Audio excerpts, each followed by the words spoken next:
दोस्तों। तो आज का हमारा टॉपिक है लेव वाइगोत्स्की। इसके पहले हमने जीन पियाजे और सिगमंड फ्रायड को हम लोगों ने कवर कर लिया है। आज हम सबसे पहले कुछ इनके पॉइंट्स पढ़ेंगे। मैंने 15 पॉइंट्स रखे हैं जो कि इनके नियम को अच्छे से बताते हैं। इसमें मोस्ट इम्पॉर्टेंटली मैंने एमकेओ मोर नॉलेजेबल अदर की बात बताई है। स्कैफोल्डिंग सामाजिक सांस्कृतिक सिद्धांत इन्होंने दिया था और उस सिद्धांत में क्या क्या बातें कही हैं उसको मैंने 15 पॉइंट में लिखा है और उसको हम समझकर आगे प्रीवियस ईयर क्वेश्चन करेंगे। 30 प्रश्न लिए हैं मैंने आज के लिए। ये क्लास यूपी टेट और सी टेट के लिए इम्पोर्टेंट है, ठीक है। सिद्धांत के आधार इन्होंने संस्कृति को माना है अपने और समाज को माना है। इन्होंने जेडपीडी विकास का समय संभावित क्षेत्र बताया है। जेडपीडी क्या होता है कि एक बच्चा कितना कर सकता है और वह कितना कर पा रहा है, अर्थात कि उसकी अधिकतम क्षमता और जितना वह वर्तमान में कर रहा है उसके बीच के जो गैप होता है उसी को जोन ऑफ प्रॉक्सिमल डेवलपमेंट कहते हैं।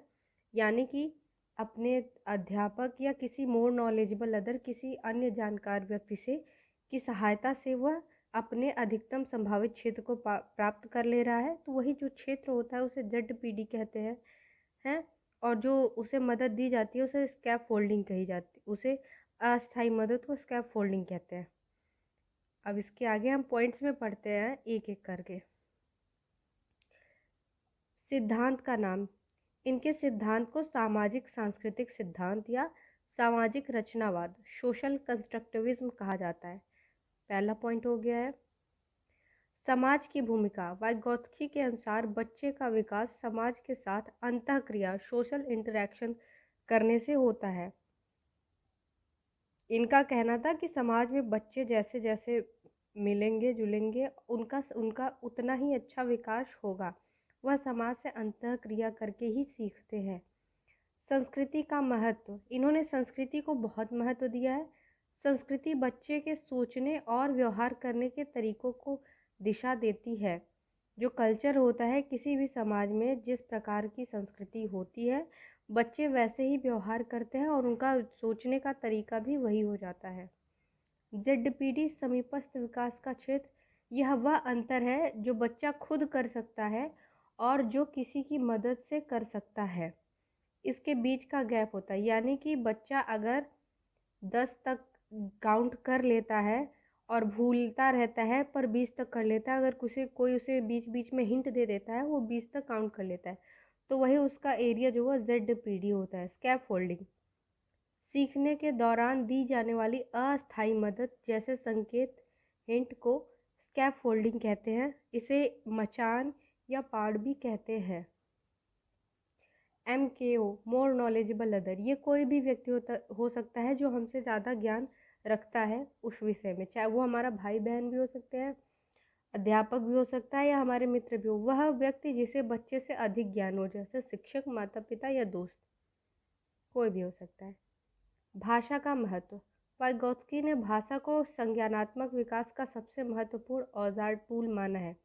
वाइगोत्स्की ने कहा है जो लैंग्वेज होता है वो कॉग्निटिव डेवलपमेंट का सबसे इम्पॉर्टेंट टूल होता है। यानी कि बिना भाषा के बच्चे का संज्ञानात्मक विकास होना मुश्किल होता है और ये संज्ञानात्मक विकास में सबसे महत्वपूर्ण बच्चे की भाषा होती है। भाषा और विचार, इनके अनुसार यानी वाइगोत्स्की के अनुसार बच्चे में भाषा पहले आती है, विचार बाद में विकसित होता है। यह बात इनकी जीन पियाजे के विपरीत है। जीन पियाजे कहते हैं कि बच्चों में विचार पहले आता है, भाषा बाद में आती है, पर इनके अनुसार बच्चों में पहले भाषा आती है फिर जाके विचार आता है, ठीक है। अगला पॉइंट है निजी भाषण, प्राइवेट स्पीच। जब बच्चे खुद को निर्देश देने के लिए स्वयं से बातें करते हैं तो उसे निजी भाषण कहते हैं।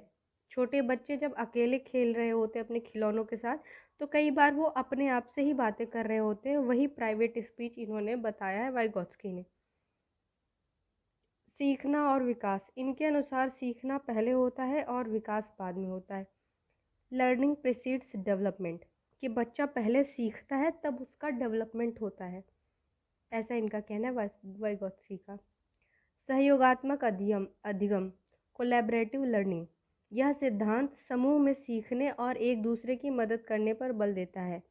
यह वाइगोत्स्की के द्वारा बताया गया अधिगम का एक प्रकार है। इनके अनुसार जब बच्चे लोगों से मतलब अंतःक्रिया करके सीखते हैं, ग्रुप में सीखते हैं, तो वो जो सीखते हैं वो बहुत प्रभावी होता है।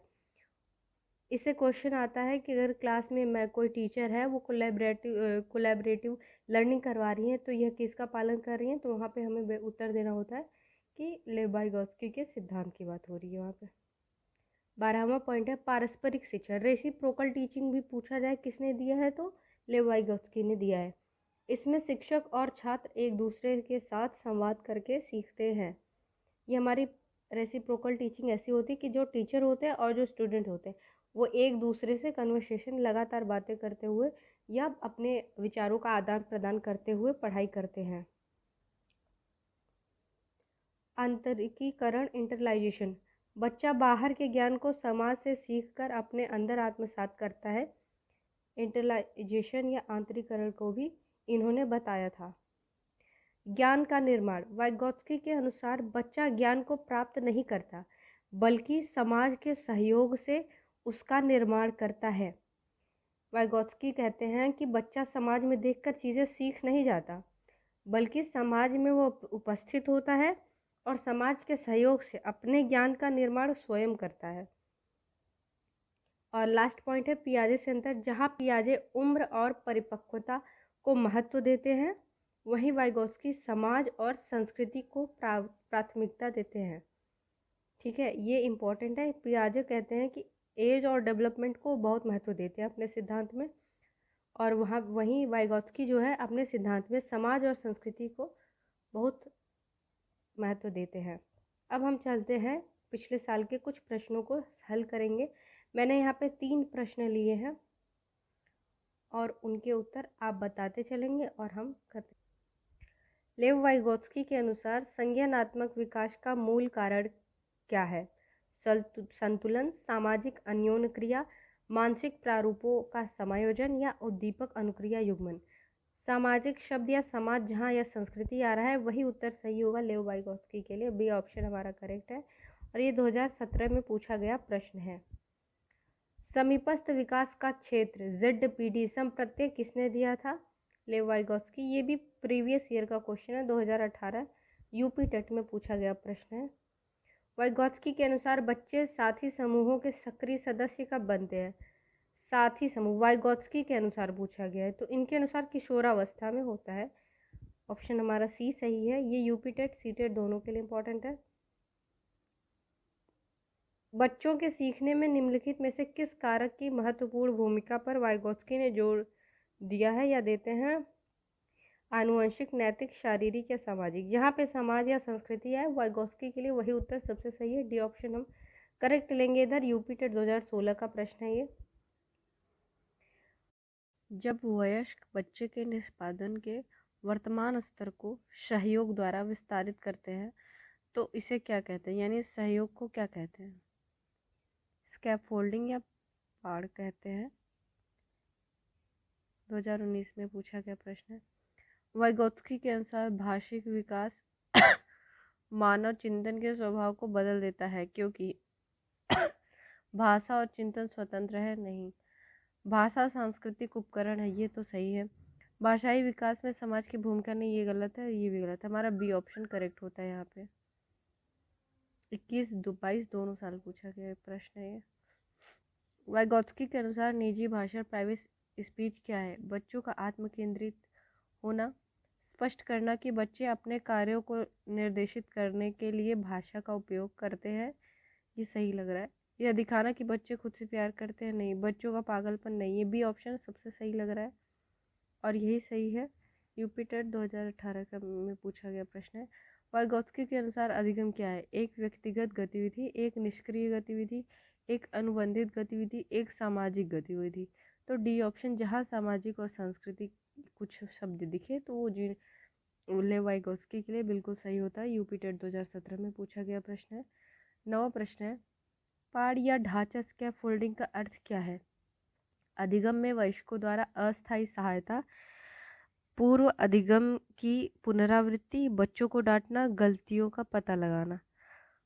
तो होता है अधिगम में वयस्कों द्वारा अस्थायी सहायता स्कैफोल्डिंग या अस्थायी सहायता ही हमारा होता है। ए ऑप्शन सही है। यूपी टेट 2019 में पूछा गया प्रश्न है ये। निम्नलिखित में से कौन सा वाइगोत्स्की के सामाजिक सांस्कृतिक सिद्धांत पर आधारित है? सक्रिय अनुकूलन, पारस्परिक शिक्षण है, रेसिप्रोकल टीचिंग। हमने ऊपर भी इस पॉइंट को पढ़ा हुआ था। ऑप्शन बी सही है। यूपी टेट 2016 में पूछा गया प्रश्न है। वाइगोत्स्की भाव देते हैं कि बच्चे कैसे सीखते हैं? वयस्कों और समवयस्कों के साथ परस्पर क्रिया करके। हाँ, समाज में तो ये भी आते हैं। जब सुदृढ़ीकरण प्रदान किया जाता है, नहीं, कठोरता नहीं, नकल करके नहीं, सजा और डर से भी नहीं। ये वयस्कों और समवयस्कों के साथ परस्पर क्रिया करके या समाज में अंतःक्रिया से सीखते हैं। यूपी टेट 2018 में पूछा गया प्रश्न है। संज्ञानात्मक विकास के लिए समाज और संस्कृति को किसने अनिवार्य माना है? वाइगोत्स्की ने माना है। इन्होंने ही समाज सांस्कृतिक सिद्धांत भी दिया है। सी ऑप्शन सही है। यूपी टेट 2015 में पूछा गया प्रश्न है ये। वाइगोत्स्की के सिद्धांत में विकास के निम्नलिखित में से कौन से पहलू की उपेक्षा की गई है? यानी कि कौन सी पहलू बताया नहीं गया है या उसको गलत माना गया? सामाजिक तो नहीं हो सकता, इसे तो इन्होंने सही कहा है। सांस्कृतिक भी सही कहा है, भाषाई भी सही कहा है। ये जैविक जो थर्ड पॉइंट है, इसके बारे में इन्होंने उसको उतना महत्व नहीं दिया। सी ऑप्शन सही होगा हमारा, जैविक। और यूपी टेट 2017 में पूछा गया प्रश्न है। एक शिक्षिका अपनी कक्षा में सहयोगी अधिगम कोलैबोरेटिव लर्निंग का प्रयोग करती है, वह किसका अनुसरण करती है? लेव वाइगोत्स्की की, क्योंकि कोलैबोरेटिव लर्निंग तो इन्होंने ही दिया है। बी ऑप्शन हमारा सही। यूपी टेट 2021 में पूछा गया प्रश्न है ये। ZPD का full form zone of proximal development होता है। पोटेंशियल नहीं होता है, प्राइमरी नहीं होता है, पर्सनल नहीं होता है, प्रॉक्सिमल होता है। जोन ऑफ प्रॉक्सिमल डेवलपमेंट, समीपस्थ विकास का क्षेत्र इसे कहते हैं, संभावित क्षेत्र भी। यूपी टेट 2013 में पूछा गया। अब इसके बाद जो मैंने क्वेश्चन देखे वो सारे रिपीटेड थे, तो मैंने 4 ऑप्शन नहीं दिए, एक एक ऑप्शन सही वाला मैंने सिलेक्ट किया है। MQ मोर नॉलेजेबल अदर शब्दावली किसके द्वारा दी गई? वाइगोत्स्की के द्वारा। खेल बच्चों के संज्ञानात्मक विकास में महत्वपूर्ण है, ये किसका विचार है? वाइगोत्स्की का। वाइगोत्स्की के अनुसार विचार और भाषा शुरू में कैसे होते हैं? शुरू में ये स्वतंत्र होते हैं, ये 2019 में पूछा था। संस्कृति और भाषा का विकास, भाषा विकास में महत्वपूर्ण भूमिका निभाते हैं, वाइगोत्स्की जी निभाते हैं। इनर स्पीच का विचार किसने दिया था? वाइगोत्स्की ने दिया था। छात्रों को संकेत देना और आवश्यकता पड़ने पर सहायता प्रदान करना उदाहरण है पाड़ या स्कैफोल्डिंग या मचान, जो भी बोले इसे। समाज के साथ संपर्क ही अधिगम का आधार है, वाइगोत्स्की ने बोला था। पियाजे और वाइगोत्स्की के परिप्रेक्ष्य में मुख्य अंतर क्या है? भाषा और विचार के पर दृष्टिकोण, इन लोगों ने कहा था। ठीक है, 2018 इस मत में दोनों का विभेद था, इनके मत में दोनों लोगों के। संज्ञानात्मक विकास का सांस्कृतिक उपकरण मॉडल किसने दिया? संज्ञानात्मक विकास का सांस्कृतिक जहाँ आ जाए वहाँ पे वाइगोत्स्की होंगे। 2019 में पूछा गया प्रश्न है। सहयोग द्वारा समस्या समाधान क्या कहलाता है? ZPD। 2016 में ये भी प्रश्न आया था।